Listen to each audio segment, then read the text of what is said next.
Rahul Gandhi should reply to whatever queries or whatever thing asked by the Election Commission. I am responding to a limited area. He has taken the name of our Chief Minister, Haryana Chief Minister, and our party. I am responding very specifically to that. Otherwise, I am not representing the Election Commission, so I can't speak for Election Commission. But Election Commission has very categorically asked him, if you have anything to accuse the Commission, please prove it. There must be evidence. ना हवा में कैसे आप बात कर सकते हैं? तर्क तो होना चाहिए ना. मैं भी जब कुछ बात करता हूँ तो तर्क के साथ बात करता हूँ. ऐसा हवा में कैसे बात कर सकते हैं बार बार? इसलिए तो उसका विश्वसनीयता खो चुके हैं ना. अब people don't take Rahul Gandhi ji seriously. वो कांग्रेस पार्टी और वो उनके लेफ्ट इकोसिस्टम है, वही उसको मोहरा बना करके सीरियस लेते हैं.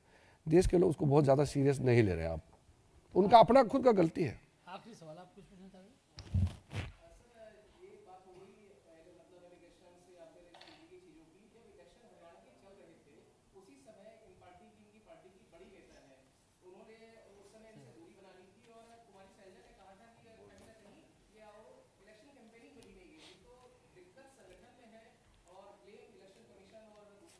आपने वास्तविकता बात को कह दिया है.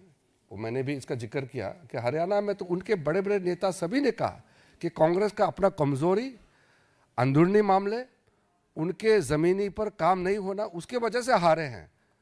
और मोदी जी का जलवा तो है ही है. तो ये कारण सबको मालूम है. आप सभी लोगों का बहुत बहुत धन्यवाद. धन्यवाद.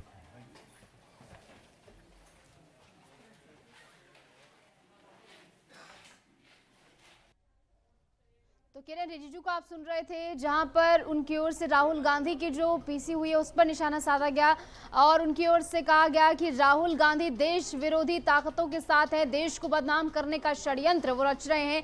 राहुल गांधी ध्यान भटकाने में लगे हुए हैं, राहुल गांधी विफलता छिपा रहे हैं और कांग्रेस के लिए बिहार में अब कुछ नहीं है, ये केंद्रीय मंत्री की ओर से कहा गया है. समय बर्बाद करते हैं राहुल गांधी.